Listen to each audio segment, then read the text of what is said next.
تو ہم لوگ اردو میں بولتے ہیں نا غم، اس کے معنی ہوتے ہیں خوشی کی ضد ہوتی ہے، غم ہو گیا، رنج کے معنی میں۔ عربی میں غم جو ہے وہ کہا جاتا ہے گھٹن کو،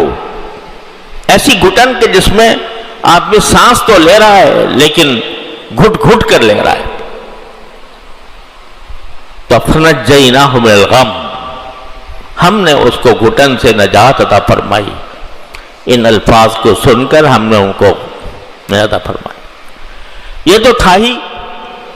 آگے ایک پیارا سا جملہ اللہ تعالیٰ نے فرما دیا کہ وَكَذَلِكَ نُنْجِي الْمُؤْمِنِينَ، اور اسی طرح ہم مومنوں کو نجات دیا کریں گے، اسی طرح ہم مومنوں کو نجات دیتے ہیں یہ بھی اور دیتے رہیں گے۔ كَذَلِكَ نُنْجِي الْمُؤْمِنِينَ، اب یہ جملہ بڑا زبردست فرما دیا کہ دیکھو یہ جو ہم نے نجات دی حضرت یونس علیہ السلام کو، یہ صرف ان کے ساتھ مخصوص نہیں ہے۔ اے مومنوں، جب تم یہ دعا مجھ سے مانگو گے، میرے سامنے یہ اقرار کرو گے کہ لا الہ الا انت سبحانک انی کنت من الظالمین، تو ہم سارے مومنوں کو بھی نجات اسی طرح دیں گے۔ تو ہمارے حضرت فرمایا کرتے تھے، اللہ تعالیٰ ان کے درجات بلند فرمائے، یہ جو فرما دیا کہ ہم سارے مومنوں کو اسی طرح نجات دیں گے، تو یہ جو فرما رہے ہیں، فرمایا کہ جس طرح کی گھٹن میں حضرت یونس علیہ السلام تھے، اس گھٹن کی حالت میں جب مجھے پکاریں گے میرے بندے، مومن ہو کر پکاریں گے، تو ہم ان کو ان کی گھٹن سے نجات دیں گے، جس گھٹن میں وہ موجود ہیں ان سے نجات دیں گے۔ تو ہمارے حضرت فرماتے تھے، ہمارے حضرت فرمایا کرتے تھے، اللہ تعالیٰ ان کے درجات بلند فرمائے، کہ یہ جو فرمایا کہ ظلمات میں، تاریکیوں میں ہمیں پکارا، یہ تاریکیاں ایک تو ظاہری تاریکی ہوتی ہے، ظاہری اندھیرا ہوتا ہے، ایک باطنی اندھیرا ہے، کیا؟ گناہوں کا اندھیرا، معصیتوں کا اندھیرا، نافرمانیوں کا اندھیرا، العیاذ باللہ،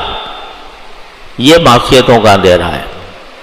ہم آج جو شکایت کرتے ہیں نا کہ بھئی ہمارا سارا ماحول جو ہے وہ فسق و فجور سے بھرا ہوا ہے، خدا بیزاری سے بھرا ہوا ہے، اس میں ہم کیسے نکلیں اس سے؟ تو ہمارے حضرت فرماتے تھے کہ اس طرح نکلو جیسے کہ یونس علیہ السلام نکلے تھے۔ یہ اندھیریاں ہی تو ہے نا، یہ مچھلی کے پیٹ کی اندھیریاں نہیں، اس سے زیادہ خطرناک اندھیریاں ہیں۔ یہ کفر کی اندھیری،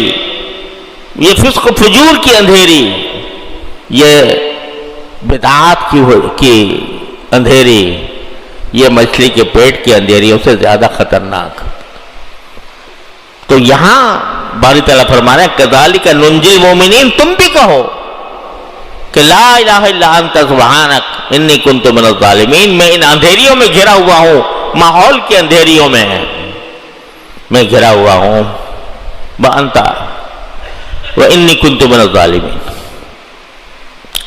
تو قرآن نے وعدہ فرمایا کذالک ننجی المؤمنین، نکالیں گے تم کو اس اندھیریوں سے ضرور۔ حضور نبی کریم سرور عالم صلی اللہ علیہ وسلم سے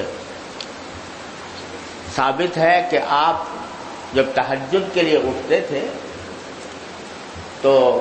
آسمان کی طرف نگاہ فرما کر یہ آیات تلاوت فرمایا کرتے تھے کہ آسمانوں اور زمین کی تخلیق میں بڑی نشانیاں ہیں ان لوگوں کے لیے جو عقل والے ہیں، اولی الالباب، الذین یذکرون اللہ قیاما وقعودا وعلی جنوبہم، جو اللہ کو یاد رکھتے ہیں، اللہ کا ذکر کرتے ہیں، کھڑے ہوئے بھی، بیٹھے ہوئے بھی، لیٹے ہوئے بھی۔ وَيَتَفَكَّرُونَ فِي خَلْقِ السَّمَاوَاتِ وَالْأَرْضِ، اور آسمان و زمین کی تخلیق کے بارے میں تو غور فکر کرتے ہیں، سوچتے ہیں، اور سوچنے کے نتیجے میں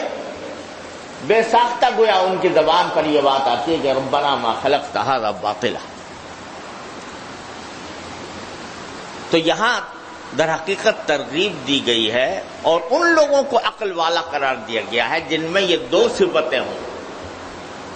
ایک یہ کہ یذکرون اللہ قیاما وقعودا وعلی جنوبہم، کھڑے بھی اللہ کا ذکر کر رہے ہیں، لیٹے بھی کر رہے ہیں، بیٹھے بھی کر رہے ہیں. اور ایک تو صفت ان کی یہ ہے کہ اللہ کو یاد رکھتے ہیں، کھڑے بھی، بیٹھے بھی، لیٹے بھی. اور دوسری صفت یہ ہے کہ آسمان و زمین کی تخلیق پر غور کرتے ہیں. یہ ایک مستقل ایک نیکی ہے، مستقل ایک عمل ہے جو مطلوب ہے اور جو ایک بندے کے لیے قابل تعریف ہے، جس کے لیے رسول اللہ تبارک و تعالی نے اس کو اولو الالباب میں شامل فرمایا، عقل والے.